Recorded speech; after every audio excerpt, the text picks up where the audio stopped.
broadcasting. Perfect.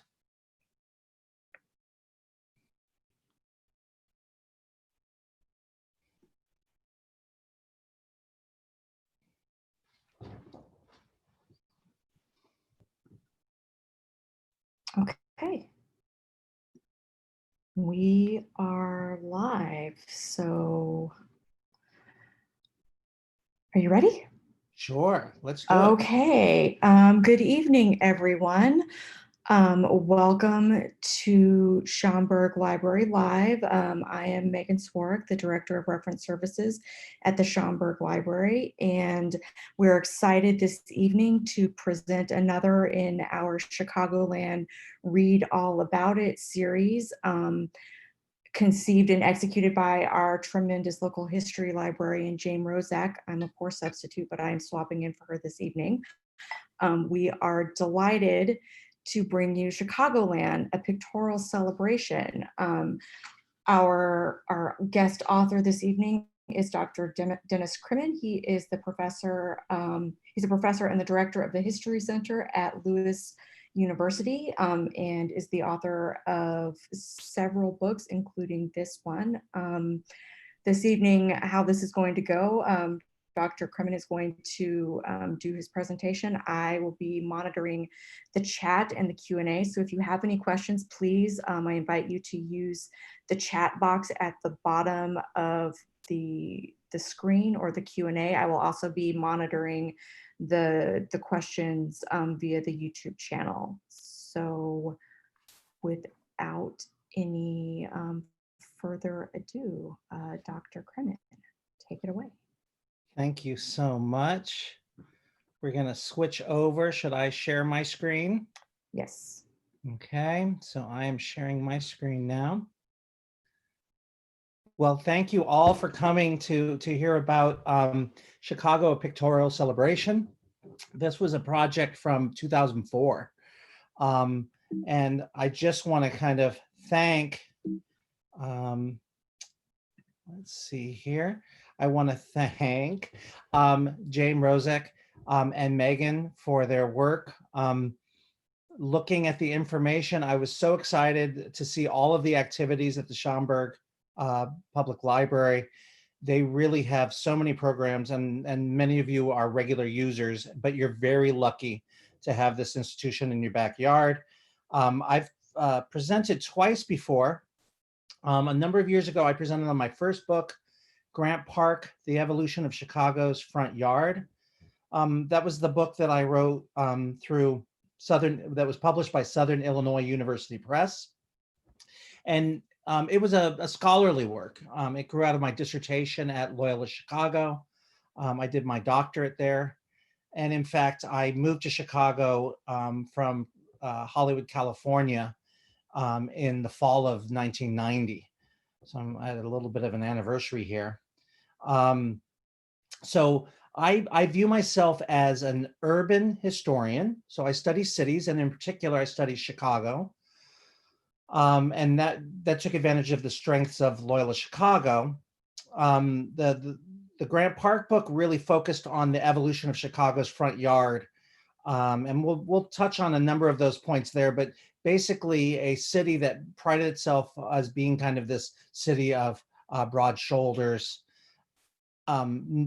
began to really create a number of cultural institutions. And so that was that book. Then a couple of years later, Jane, who just does a great job with the programming there, had me for the Starved Rock State Park, the work of the CCC along the I&M Canal. I view myself also as a public historian. What that means is I kind of have many applied activities. This was actually a project that I did with Charlene Jardina. Char worked for the Illinois Department of Natural Resources, and we did an exhibit. And the exhibit was basically gathering information on the Civilian Conservation Corps. And if you know about these Arcadia series, if you get a certain number of images, then you can create text and create a book. So we did an exhibit at the Gaylord Building Historic Site in Lockport, Illinois. And then we went forward with that project. So scholarly work the first time, really something that grew out of an exhibit. And Chicago Pictorial Celebration is purely a tourism book. It's interesting. Historians tend to be trained, in my case, Loyola Chicago and other places. Also, we tend to be associated with professional organizations. In my case, the American Association of State and Local History. We refer to it as the AASLH. You might have noted in the introduction, I was working with Elon Penn and Jennifer Sigler. Elon Penn lives in Tel Aviv, and his wife has a publishing company. And he had a contract with Barnes and Noble to do pictorial histories of cities. He did, I think the first ones were Boston, Washington, D.C., and Chicago. And so he wrote to the AASLH and asked if they knew of any historians that knew the history of Chicago. And I think they went alphabetical, submitted 3 names, and because my last name is Kremen, I got the project. I could play myself up more, but I think it kind of went that way. I had just finished up my doctorate and had finished 5 years at the Gaylord Building Historic Site, working for the National Trust for Historic Preservation, and was beginning my career at Lewis University, where Megan said I'm the chair of the history department. And in many ways, this felt like a love letter to Chicago. And so I'm going to talk about this a bit and kind of run through some of the sites, but the idea is also to talk about history itself in this moment. So I'm really excited to talk about Chicago Pictorial Celebration. So some of the images just pulled. Chicago thinks of itself as a city of neighborhoods. Here's Chinatown. It's one of the older neighborhoods, the older Chinatowns in America. Of course, you have the Billy Goat Lounge. This is the original site under North Michigan Avenue, made famous by the work of John Belushi. You have this work by Pablo Picasso, the Picasso, untitled work that's in Chicago from 1967. There's so much here to explore and to enjoy. Wrigley Field, the Cubs are playing right now in Cleveland, site of their World Series victory. Here we are in a very different kind of season. And Soldier Field, everybody unites under the flag of the Bears. Here you have an older colonnades there and a newer building that was kind of put into it. So Chicago offers a lot, and you can see that the book had a real architectural emphasis. And so in terms of the scope of the project, it was really fun. Choose 86 sites that you want Elon Penn to come and photograph that touch on the history and the culture and the contemporary world of Chicago. I found it really interesting, even though in 2004 we were using, starting to use digital cameras. He used a Hasselblad data camera. This was the one that was similar to the one that was used for Apollo 11. And he shot film. So these tend to be rather large, almost 2x2 negatives that are put into this thing. So really interesting. He was shot the photographs with film. I don't have access to those. So what you're seeing are kind of not great reproductions from the print copy of the book. There's a picture of a historian in his natural habitat. I'm actually in an archive in Rome. Currently, I'm writing an article on De La Salle, St. John Baptist De La Salle, the founder of the Christian Brothers. Lewis University is sponsored by the De La Salle Christian Brothers, and I'm writing about stained glass windows there. What's interesting, though, is historians look at sources, in this case, stained glass windows, and then using archives to find out more about them. We tend to provide analysis, and being academics, we tend to be critical of everything. So if there's a statement, we immediately kind of challenge it. We tend to use multiple perspectives, and I'm going to talk more about that in a moment. And really what we are trained to do is craft narratives. So kind of what you see me already doing is creating a narrative about this book project. Hopefully we tell a good story. And some historians really do a lot of analysis and are somewhat critical of my desire to tell a really good story. But analysis is part of this. I think all of these skills are more needed now than ever in the world that we're living in. I'm really excited that we're going back to school in 2 weeks. A lot of it will be happening through distance learning, just like we're doing now. We've been through a lot lately. Here's the Lincoln in Three Poses statue in Lockport, Illinois, right near Lewis University. We're in the midst of a pandemic. We are also in a moment of learning more about social justice. These are some of the panels on the businesses in Naperville, Illinois. I live in Naperville now. Interestingly, on the right are some of the hearts that were put up with messages. Two young women were caught on camera putting hearts up on these boarded up windows to make them pretty in some ways and also deliver their messages. They were caught on video. Somebody was ripping them down. Said, "Why are you doing this?" And then the whole city took off and put hearts all over the buildings, all over the boards of the buildings. But we're in a really historical moment right now, centered around Black Lives Matter. It's a really important moment. There were marches in Naperville. You can see the police and riot gear there. It's a really powerful time, and we're in a recession. This image taken from the Wall Street Journal.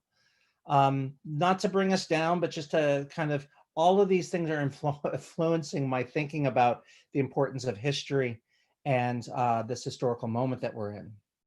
And I'm going to talk about that. In 2004, this work of modern art was brand new. In fact, it was so new that if you look closely at the image on your screen, you can see the rivets on it. Anish Kapoor, Indian but lives in Great Britain, conceived of this work. We'll talk about it a bit more. I have it here right now as a way to think about what our work is. What is reflective of Chicago? How do we understand the city? I always love this work because if you ask most people if they like contemporary art, they might say no. But what's really wonderful about this work is that everybody seems to love Cloud Gate. And it didn't have a name published initially. So Chicagoans initially called it the Jelly Bean, and then it just got shortened to the Bean. So I want to use this. I think it's the kind of fun house ability that it has to have us gather around it and look at ourselves. But I think it's also a way to think about these multiple perspectives that are going through history right now. And I think I believed a number of things in 2004 as somebody who was working in history. And I think a number of those things have evolved over time into actually action items. And you're going to see a little bit of that as I move forward. Okay. So what I want to start with is a land acknowledgement. And this has become really important in recent times. I'm going to read briefly here: the traditional homeland of the indigenous people of a particular area through a land acknowledgement. This typically type of activity is designed to bring more awareness and understanding of history of indigenous people and their territories. So I'm just going to share this one with you right now. Chicago is the traditional homeland of the Council of the Three Fires, the Ottawa, the Ojibwa, and the Potawatomi nations, many other tribes. And I have a screen block here, so I apologize for missing some of the words. But the Ho-Chunk, the Sac, and the Fox also call this area home. Located at the intersection of several great waterways, the land naturally became a site of travel and healing for many tribes. American Indians continue to call this area home, and now Chicago is home to the third largest urban American Indian community that still practices their heritage, traditions, and care for the land and waterways. Today, Chicago continues to be a place that calls many people from diverse backgrounds to live and gather here. Despite the many changes the city has experienced, both our American Indian and our architecture community see the importance of the land and this place that has always been a city home to many diverse backgrounds and perspectives. So this was written by the American Indian Center of Chicago, and it was included in Mapping Chicago, a living atlas, which was part of the Settler Colonial City Project. It was part of the 2019 Chicago Architectural Biennial, which was at the Chicago Cultural Center. And I think this is really important work. I think all of us would acknowledge that this land that Chicago is built on was inhabited for thousands of years by Native Americans, and that in many ways, this land was wrest from their control. There were text panels at the Chicago biennial, architectural biennial that this was released with, and there was panels on different floors. The panel on the fourth floor had statements like, "This is Ottawa, Ojibwa, and Potawatomi land." So stating that very clearly. And then it had a section, a panel that said 19th century literature in the United States legitimized Indian removal. And you are looking at unceded land. And I'm going to talk about that. Ceded and unceded land is part of the argument here. So I start this way because I think post-colonialism and how we understand the city of Chicago has really had a difference in emphasis. And how do I know that? Because the first image in the book was Chicago in 1831. We used in part the images from the Library of Congress because as Americans, we all own these images. And so once they scan them and put them up, which is a great treasure trove of information, you can use them if you acknowledge the source of them. So this image here is one of the earliest of this Chicago. You can note the Fort Dearborn there. And I'm going to read there also. So it's a view of Fort Dearborn, and from left to right, the homes of John Dean, Jean-Baptiste Beaubien, Dr. Wolcott, and John Kinsey. And again, if I was perhaps writing that, I might not include just all male names. And so knowing that getting multiple perspectives includes perspectives from Native Americans, Indigenous people. I love the term that the Canadians use, which is the First Nation. And I think also this idea that we have gender. Anne Keating just came out with a wonderful book, The World of Juliet Kinsey. Much of this work focuses around her house in early Chicago, and she writes about Chicago before the fire. And in many ways, the fire, as you'll see, even in my telling of the history of the city, has this idea of pre-fire and post-fire. So again, I'm kind of positioning this talk in a different way.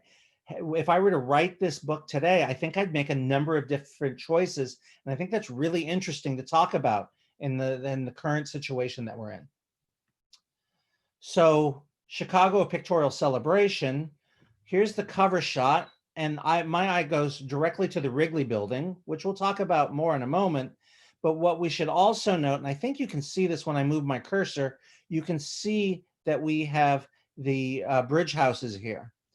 And on each of the bridge houses are bas reliefs, sculptures that show these following themes. Now, it's interesting. I've long called it, and called it in this book, Michigan Avenue Bridge, but it was, I believe, renamed in 2010 the DuSable Bridge, acknowledging this one of the first settlers in Chicago, or the first settler. So, but the bridge commemorates something else from the 1920s. The four bas reliefs, the arrival of French explorers, James Marquette and Louis Joliet. So they're traveling with Native Americans, but they're not mentioned here. And this is 1673. So this story that the bridge tells, and largely the story I was telling, starts with the European events. The first settlers, John Baptiste Point du Sable and John Kinsey. The Battle of Fort Dearborn. It's interesting. I believe the bas relief actually calls it the Massacre of Fort Dearborn, but I may be wrong on that. There's been lots of controversy about this, and actually Ann Keating, who wrote the book on the Kinsey family, addresses that in another article that she's written. And then rebuilding after the Chicago fire of 1871. So kind of starting here, here is the bas relief, and this is the defense. This is calling to mind in a very classically inspired image with an angel above handing down the palm of martyrdom. But ultimately, it's interesting to think about who is the aggressor here and who is involved in the defense. And so I think it's it calls up all sorts of ideas. This one's from the book itself, and these are the pioneers coming in. You know, invaders? I don't know. Travelers? Lots of terms that we can use here. I'm trying to leave that open. And then we have this apocal moment with the Chicago fire that happens. This is where we're going to kind of shift into talking. And we have the Chicago, about many of the images more specifically, and kind of stepping away from the historiographical or history questions.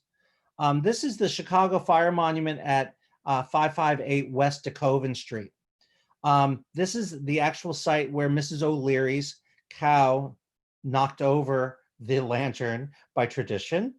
But it set off a fire in October of 1871 that blew across the Chicago River and went 3.5 square miles. It burned 18,000 structures and killed 300, though I don't think we actually know how many were really killed. Egon Weiner is the designer of the sculpture. It was put in place in 1861. And so in many ways, we are ushered into this other world. I'm going to do a couple more sites here. Here's a view, a bird's eye view that's used in the book again.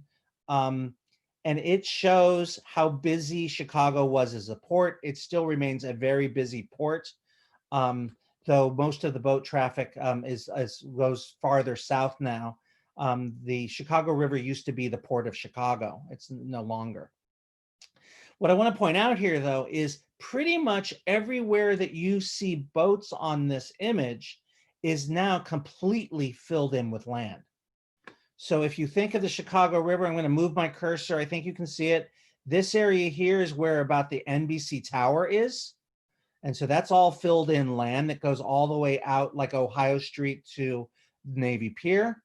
This is the site of the Interstate Industrial Building that was put in after the Chicago fire in 1873 in what was then Lake Park, but would become Grant Park at the turn of the century. And ultimately, this idea of filling in 220 acres all the way out here to where the Adler Planetarium is, the Field Museum, and other sites. So when they talk about occupied and unceded indigenous lands in contemporary Chicago, this is a really interesting idea. And again, I'm reading from that booklet from the Chicago Architectural Biennial. Contemporary Chicago is built on occupied land. This land consists of both territories ceded through treaties that the US government coerced Native Americans to sign, and unceded territory created by landfill after those coerced treaties were signed. So again, it's a lot of land. And in many ways, this is contested territory today. And so it's very interesting to think about the impact of this. I wrote my dissertation on Chicago's Grant Park. And part of the argument there is everybody's so proud of Chicago's lakefront. Well, they sold pretty much every bit of land that they could and had to fill in the lake to create the parkland that we appreciate so much today. So interesting arguments. This is also a city that becomes very crowded. One historian has called Chicago the shock city of the 19th century. In the 1830s, it goes from around 300 people. And in 1893, the census that's taken has 1 million people in Chicago. It becomes then the second city, second in population, only to New York City. And then we have the World Columbian Exposition, and this becomes of 1893. It was set up to celebrate the 400th anniversary of Columbus coming to America. It's delayed. It's supposed to happen in 1892, but it happens in 1893. And the White City, as they call it, is really a model for the Beaux-Art style, not really Beaux-Art, the City Beautiful style, and huge influence on figures like Daniel Burnham, who is the architect, chief architect of the project. Okay, so that kind of concludes the first section. Megan, I'm hesitant, but are there any questions that we would want to address right now, or we could continue to go forward? No questions right now, so we are good to continue. Okay, thank you so much, Megan. Sure thing. Okay, so what was really interesting was working with Jennifer Sigler. She was, so Elon Penn was the photographer, and Jennifer was the editor for this project. And I've worked with editors before, and she is world class. I guess she'd have to be being based out of Tel Aviv. But wow, she edited my work and made the prose sing, in my opinion. And she also worked with me to reorganize the images. So each section then has a different title. And so Chicago Works, Forging the Future from the Prairie. So this is the first section. And here we're looking at the Union Stockyards, or at least the main gate. This is a site at 850 West Exchange Avenue. And again, you know, you can go back and look at this program and kind of write down things, or you can go to and check out the book from the library, or there's still a few available through online sources. What's great about this is you can drive around and visit these sites. And so I think this is the perfect time for this program. Chicagoland, read all about it. The Union Stockyards are so identified with 19th century Chicago. Opened on Christmas Day of 1865, right at the end of the Civil War. Chicago is known as the hog butcher to the world. And actually, if you look up here, there's the bas-relief, and it includes the star bull that won the American Fat Stock Show in 1878. That's right, that's Sherman, named after the guy who developed the Union Stockyards. There's still a few meat processors in the area. What I really like from the picture from Elon Penn is the railroad tracks in the foreground. This area is crisscrossed with railroad tracks. Again, 850 West Exchange Avenue. Across the street is the bank. It's a really great site to go visit. In many ways, Chicago experienced, I've called it, Chicago was the belt buckle on the Rust Belt. The Union Stockyards left and closed in 1971. So we go forward. Um, Another spectacular early place on the prairie is a house built by Charles J. Hull in 1856. This is at 800 South Halsted Street. Many of you know this as the site of University of Illinois Chicago, which now owns the building. But for many years, it was the home of Jane Addams and Ellen Gates Starr. They took the property in 1889. They created the settlement house, and you can look that up. They were modeling their settlement house on Toynbee Hall, which was in London. Um, Other figures like Eleanor Roosevelt were really moved by this. All of these people are migrating around the world, and many of them are pouring into urban centers. Does this sound familiar to you at all? It's a process that continues to this day, but many of them become destitute or mired in poverty, and um, uh, Hull House really sets out to transform their lives. A cornerstone book is Jane Addams' 20 Years at Hull House. She goes on to win the Nobel Peace Prize in 1931. Ultimately, it's about social services, but people also learned practical skills, food preparation, and other technical skills. Um, on the south side, we have at 5757 South Woodlawn Avenue, Frank Lloyd Wright's masterpiece, 1909, the Roby House. Um, the um, the architectural group every year, the American Institute of Architects, I was trying to look for those words, the American Institute of Architects lists a list of the most important domestic buildings in the world. This one always ends up as number one. And it's right here in Chicago. It's since 1997 entered into a relationship with the National Trust for Historic Preservation, and they offer tours there. I'm not sure that they're doing that right now. This is one of my favorite places to visit in Chicago. Right across the street now is the Oriental Institute. So it has a focus on Mesopotamia, Egypt, and other areas.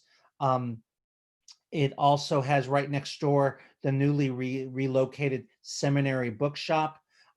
This is a great day in a non-pandemic time. We're also in a moment that we're talking a lot about monuments, statues.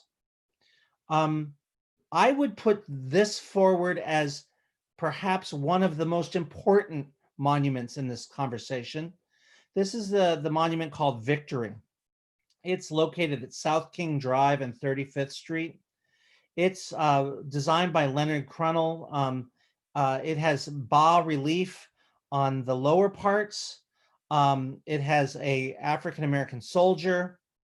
It has an African-American woman, and it has Columbia, and they're there holding, listing the battles for the U.S. Army's 370th Infantry of the 93rd Division. This was a unit of African Americans in World War I that was based out of the 8th Regiment Armory. This was the first African American armory in the US. It's not far away, it still exists. And ultimately, then in 1936, Crunnell added the doughboy on top. Again, seeing a African American figure dressed as a soldier.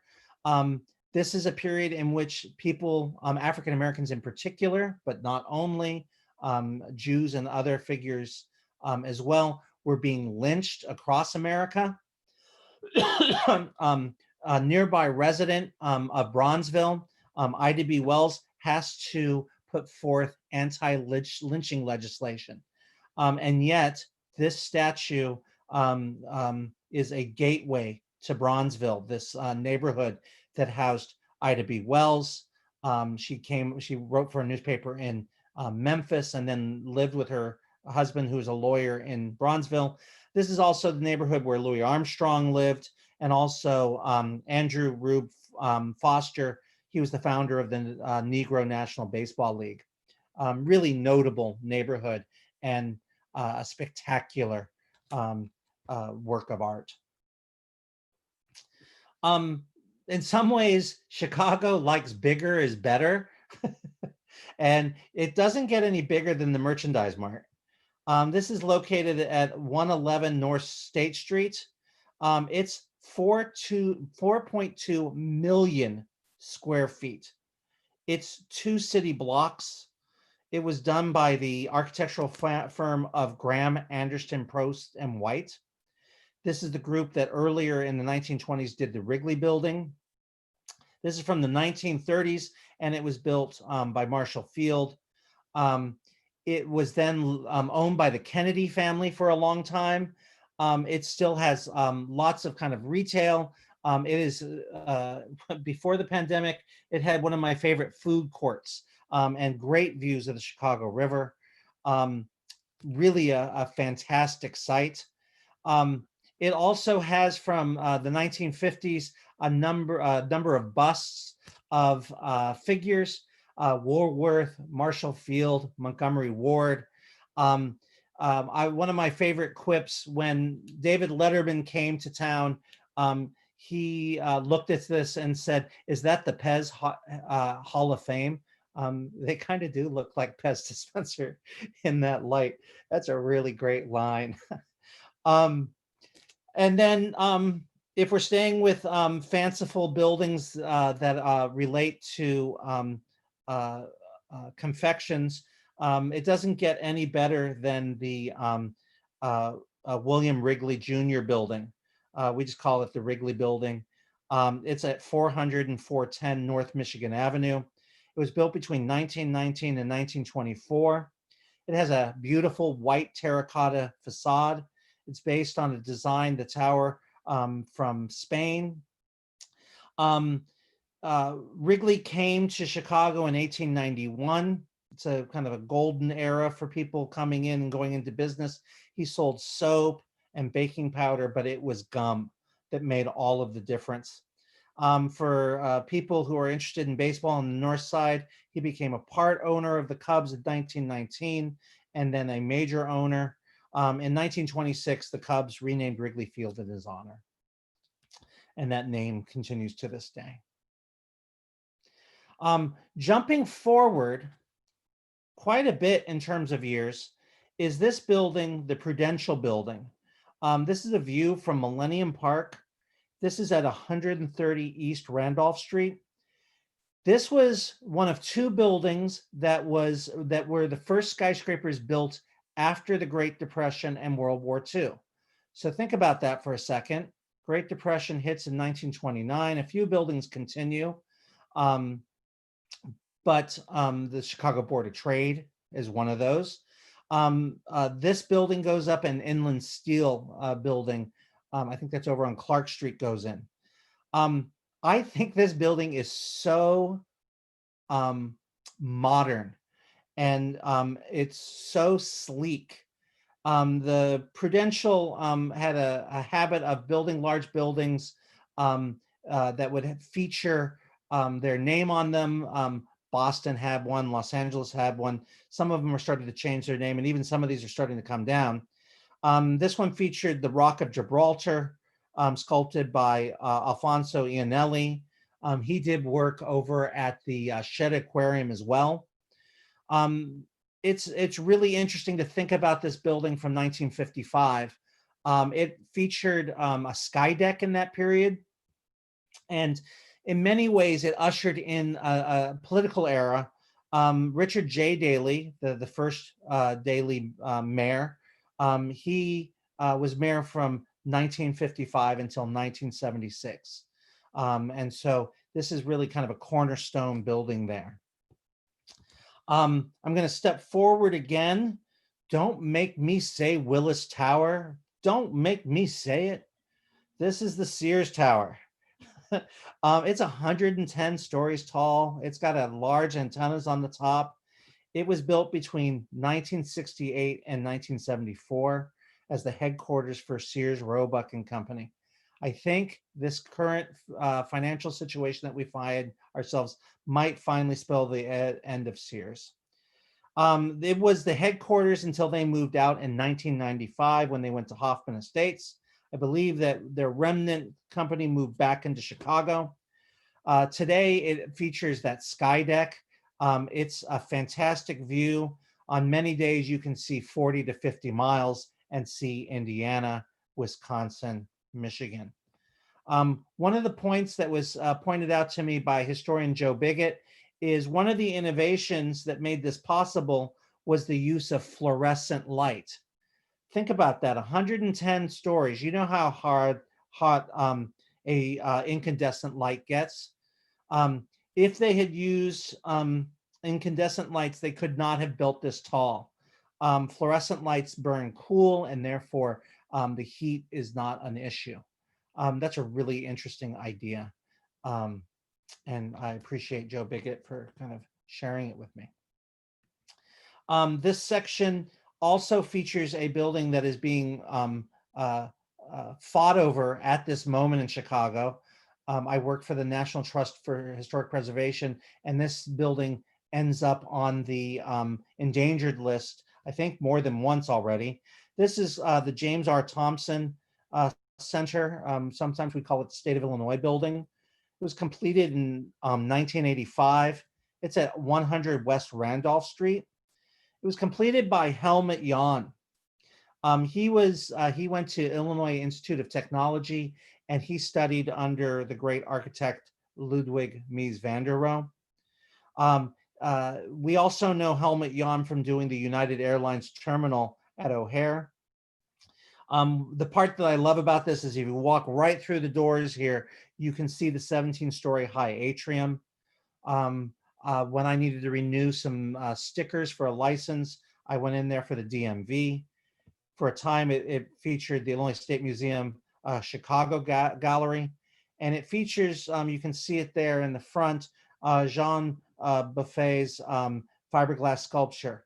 It's untitled, and there's also, it's very close across the way. You could also see the Picasso that I showed you earlier from 1967.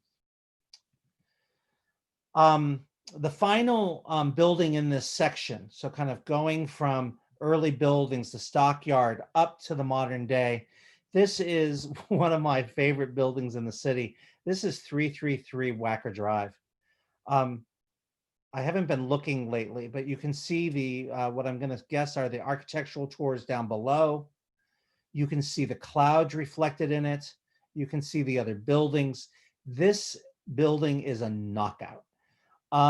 It is a part of a new building. All the other buildings are pretty much mentioned are known by their names, but now there's this whole trend since this building was completed in 1983 that they're known by their address, 333 Wacker Drive. It was featured in 1986 in the Ferris Bueller's Day Off movie that featured Matthew Broderick. Ferris's father has an office in this building. And so it's just that curve of the river that it takes advantage of. And it was really part of that whole river revival. If you haven't gone down to explore the river walk of Chicago, as things progress, it's really a wonderful site to stroll. And you can get right to the 333 building here.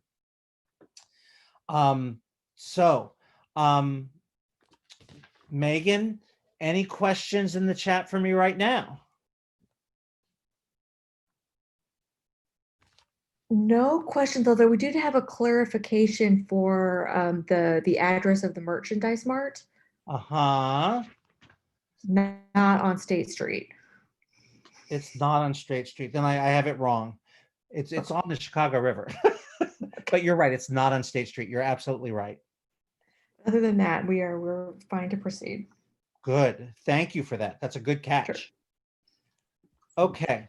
Elon Penn clearly went out on a, I met Elon when he came to town. We had coffee in the morning. We kind of finalized the list, and we talked. This section is really about Chicago's moves by water, earth, and air. It's the first building I want to feature is the Union Station. This is the waiting room. This has undergone a spectacular renovation. If you haven't been there lately, I encourage you to go. This was a building that was part of the 1909 plan. This building was built in the 1925. I take this train often to Naperville. This is I'm on the Burlington Northern route. Uh, you can also travel to Springfield this way. Springfield is a wonderful trip if you haven't done it. Once everything clears up, it's a great, you can get out in the first train in the morning on the Am Rutledge, go down to Springfield, go and visit all the sites, and then spend the night, and then come back the next day on the train. Union Station, Chicago remains the hub for railroads of the United States. It's also the place that came up in the 1880s with time zones so that trains wouldn't run into each other. Amtrak is ultimately run out of Chicago, I believe. Moving quickly along, Chicago gathers out of many neighborhoods, one city. And again, Ilan did a wonderful job with this image of the harbor there. The building I want to start with here is Old St. Patch. This is 1718 Adams Street. It's the oldest parish and goes back to 1846. The present structure dates from 1856. I focus on this kind of Celtic cross here. I think that it celebrates Thomas O'Shaughnessy, who worked from 1912 to 1922. O'Shaughnessy had gone to the Art Institute, studied stained glass window, and really was inspired by the Book of Kells, which still tends to be one of the #1 sites in Dublin to go visit. A medieval illuminated manuscript that commands great attention. This is, the interior is done in a Celtic revival style, and it's the work of O'Shaughnessy. It's a spectacular space. We have an image here of the Pilgrim Baptist Church. This was formerly, you can see the Hebrew letters there. This was Cam Synagogue. This is 3301 South Indiana Avenue. Between 1890 and 91, Dankmer, Adler, and Louis Sullivan were working on the auditorium building, and they also then did this building. It became a Baptist church as the neighborhood changed in 1926. It is really a site that I associate with Dr. Thomas Dorsey, a cornerstone figure with gospel. He wrote the words, he wrote the hymn, really, Precious Lord, take my hind hand. Ultimately written at the loss of his wife in 1930, first wife in 1932. This is a site that also is associated with Mahalia Jackson. She's linked also with Martin Luther King. The building had a tragic fire on December 22nd in 2006 and is still struggling to come back. Chicago marvels, great events that shape the city. Megan, I'm checking back with you. We've done a couple of quick sections there, and we're going to move at a good clip now. We are good, although we had another question about an address verification for St. Pat's. St. Pat's, because we're right there on Desplain Street. So which building, which side did I noticed that too? Which side does it front on? Is the question. So I will just leave that be. And I'm looking at my notes. Old St. Pat's, I said 3301 South Indiana. No, that's Pilgrim Baptist. Old St. Pat's, 718 Adams Street. And that sounds right to me. The east-west is Adams. So that sounds right to me. Okay. Okay. Chicago marvels. Nothing gets bigger than the what we now call the Museum of Science and Industry. This is at Lakeshore Drive and East 57th Street. This was the Palace of Fine Arts during the World Columbian Exposition because of things. It was the only building that was made not to be flammable. It was by Charles Atwood, and again, then became a Museum of Natural History. The Field Museum then opened in 1920 in Grant Park, and this building eventually then became the Museum of Science and Industry. It features the U-505 exhibit, the submarine. One of my absolute favorite stories is I was there one day and somebody said, wow, it's really great that they built this building on top of a coal mine. The coal mine exhibit really took this person away.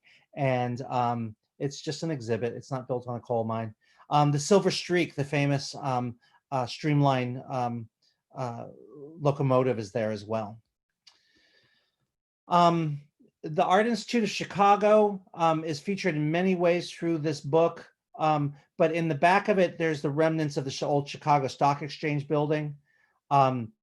This was demolished in 1972 and really became a battle cry for preservation of Chicago.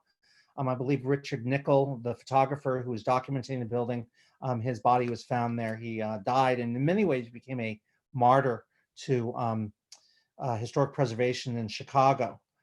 This is around the same time that Jacqueline Onassis in New York is battling for the preservation of Penn Station.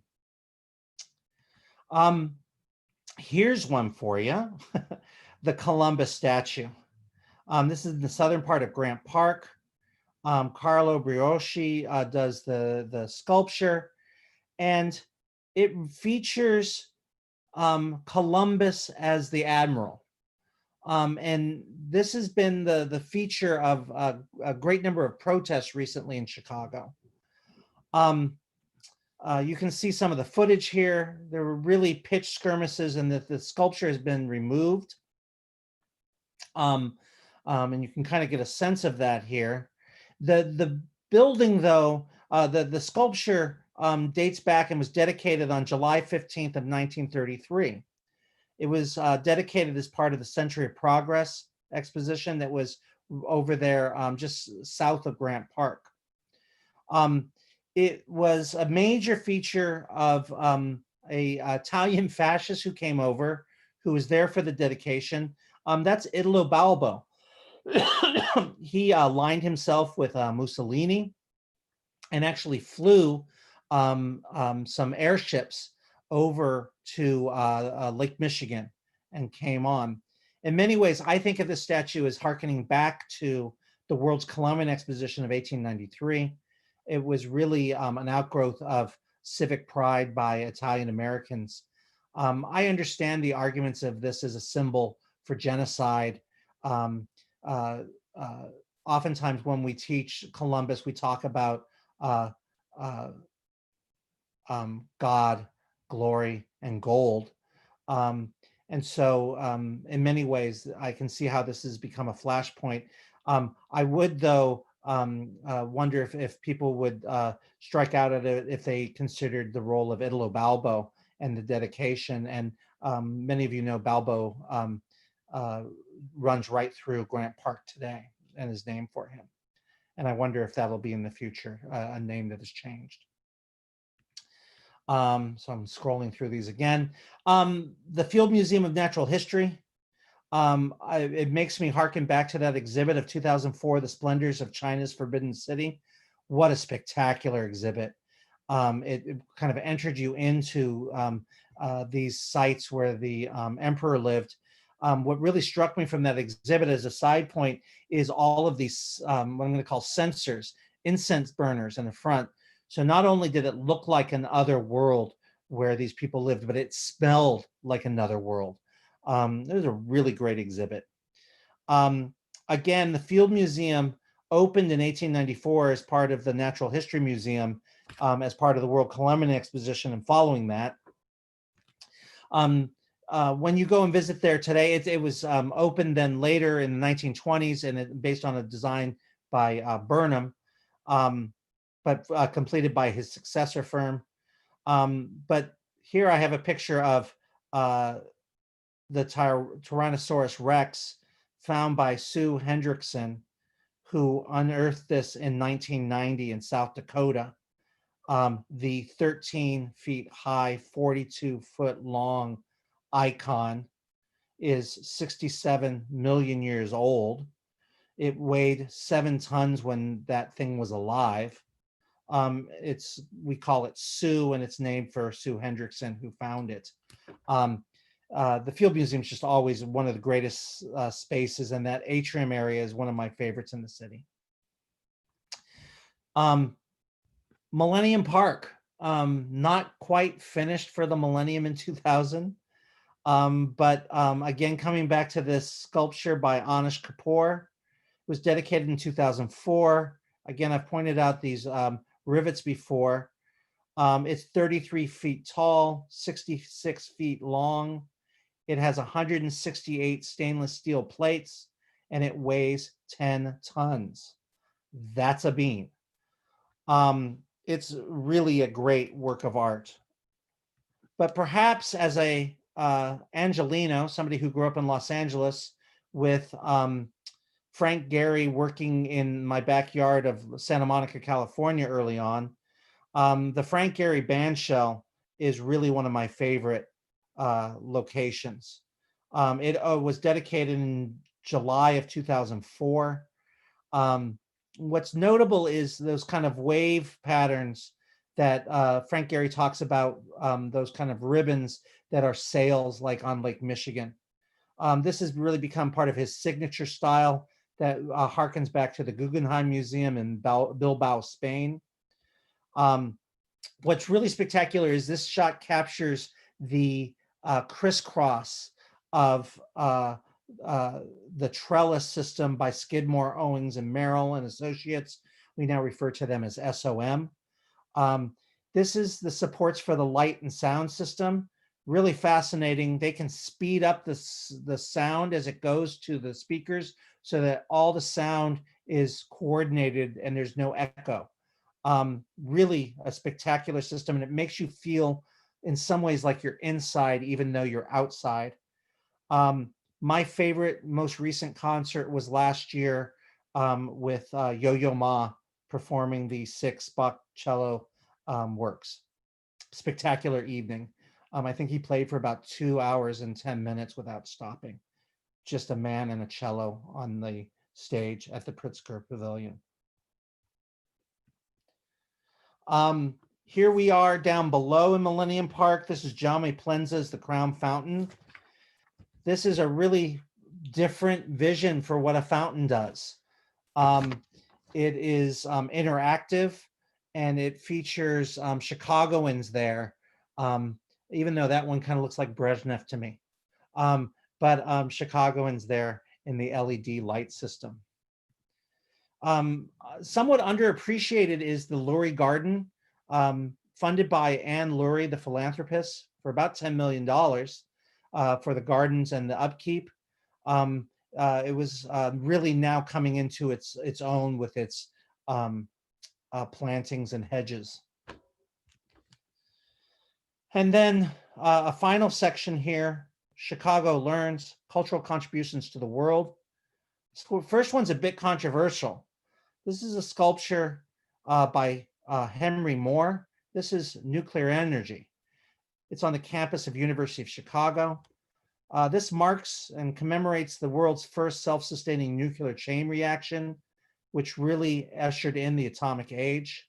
This is under the supervision of Enrico Fermi, who had already won a Nobel Prize prior to working on this. This was December 2nd of 1942 at 2:20 Central Standard Time, and they did a 28-minute nuclear reaction at this site. 2 years later, the Manhattan Project would move to New Mexico, and then the first atomic bomb would be at Alamogordo Air Base, which went off on July 16th, 1945. We just passed the anniversaries, the 75th anniversaries of Hiroshima and Nagasaki, and that really does give me pause. Henry Moore dedicated the sculpture in 1967. This marks the site of the squash court where the laboratory was working. Moore never said what he depicted. I've often looked at this and thought that I see a mushroom cloud. Some say a human skull. Moore says it's really about the empty space inside of the sculpture. Um, in any case, it's one of these sites that I chose because in many ways, Chicago ushers in this age that we're living in to this day. University of Chicago with its neoclassical architecture, wonderful cultural center. The National Museum of Mexican Fine Arts. This is at West 19th Street. It's in Pilsen Little Village. Since the 1950s, this has been a Mexican Puerto Rican neighborhood largely. The Day of the Dead celebrations that go September into October are spectacular. I went last year with our dear friends Kevin and Laura McDaniel. Just a great core collection there. And they're always doing something special. So highly recommend visiting them virtually, also Hull House virtually, and of course the Schomburg Library, which is doing great programming. The Shedd Aquarium opened in 1930. John G. Shedd was the president of Marshall Field and Company. We really are a merchant town and celebrating our merchants out here. The Shedd has been expanded over time. And then Chicago Plays, enjoying the past, present, and future. Buckingham Fountain. This is one of my favorite sites. This is from a WPA poster. The Buckingham Fountain was dedicated in 1927. The money came from Kate, Clarence Buckingham's sister, who paid for the construction and care of it going into the future. At the dedication in 1927, John Philip Sousa performed. The lights at night, the 150-foot high water jet is just one of my favorite things in the city. And then kind of rounding out another building from the late 1950s. This is Marina City. This is the iconic tower by Bertrand Goldberg and Associates. It's at 300 North State Street, right on the Chicago River. So the idea is that you can leave your car there, you can live above, but it's part of a whole complex. Today, the theater is used by the Chicago House of Blues. Dan Aykroyd, famous for The Blues Brother with John Belushi, is part owner of that House of Blues brand. Also, if you remember the old Bob Newhart show, Bob Newhart is connected to Chicago. He graduated from Loyola Chicago. And this was on the cover of at the opening of that program from 1972 to 1978. Marina City, really just a visionary building. Oftentimes we just refer to it as the corn cob, the bean. We are in the Midwest after all. Finally, I chose to use the double door at 1572 North Milwaukee in Wicker Park as one of the sites that you could go visit. There was a band called Veruca Salt. They were hitting it hard in Wicker Park. In 1997, the Rolling Stones played here. One of my favorite films is High Fidelity, that the final scenes take place in this club that features Evanston's own John Cusack. I believe that the double door is closed now and was closed prior to all of these troubles that we're in. So the double door. So you've been really kind to let me revisit this Chicago Pictoral celebration that came out in 2004. This is a good time to kind of have a time to reassess the past and the history and the way that we tell it. This was just a spectacular experience for me. I think I said before, I met Elon in Jerusalem while I was visiting there about 7 years ago. And also he took me out for coffee when I was in Tel Aviv. And I've seen him in Chicago. I think the photographs are great. I'm really proud of the opening essay that's part of this book, and actually plan on using it for a program at Lewis University in the spring for first generation students. and we'll have a workshop and hopefully be able to tour Chicago. So we have all of these perspectives and multiple perspectives that we try to bring in. This book really focused on exterior views, photography, and particularly architecture, and all things that you can visit as we go forward. Megan, are there any last questions for me? No, at this time, we don't have any questions. If anyone has, oh wait, I take that back. We've got one. This is coming from Sharon or Peter. If you were to write the book today, would you add any buildings that did not yet exist in 2004? Yeah, that's a really good question. Um, the Aqua Building by Jeannie Gang would probably be the cover of the building. Tallest building in the world by a woman architect. Aqua Building would be on that list, front and center. I might include a few things that might be a little further away. I made a choice to use the double door, knowing that there were other clubs that I might have used. We just lost this week Joel Siegel, the owner of the Jazz Showcase. Jazz Showcase has been in a number of locations, but boy, what a dedication to jazz in this city. So wherever he is, I should have definitely included him in whatever location. And of course, the new Chicago Riverwalk. Boy, that is a great site. And it features that right there, the Bridge House Museum, which is just a little gem. And it's anchoring that at one end. So those are some off the top of my head that I would include. But front and center, Jeannie Gang, Chicago's own, the Aqua Building would be my new cover instead of the Wrigley Building. Oh, fantastic.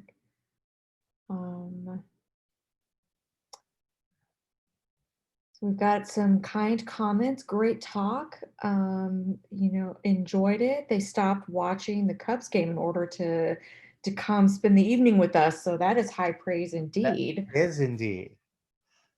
The White Sox already played today, so we had them locked up. Funny. All right. I don't see any last questions. So thank you so much. And And thank you so much. I mentioned a number of times the Schomburg Library is just doing such a wonderful job, and you're really to be commended in this period of really providing first-rate programming for everybody in the Chicagoland area and beyond. that's very kind. I will accept that praise on behalf of all of the dedicated people working at the library to present all kinds of programs for various different ages and interests. So to everybody who is with us, thank you so much for joining us. And I would encourage you to check out the calendar of events on the library's website or the digital guide, and continue to join us for programs in this strange time. Thank you, everybody. Good All night. right, thank you.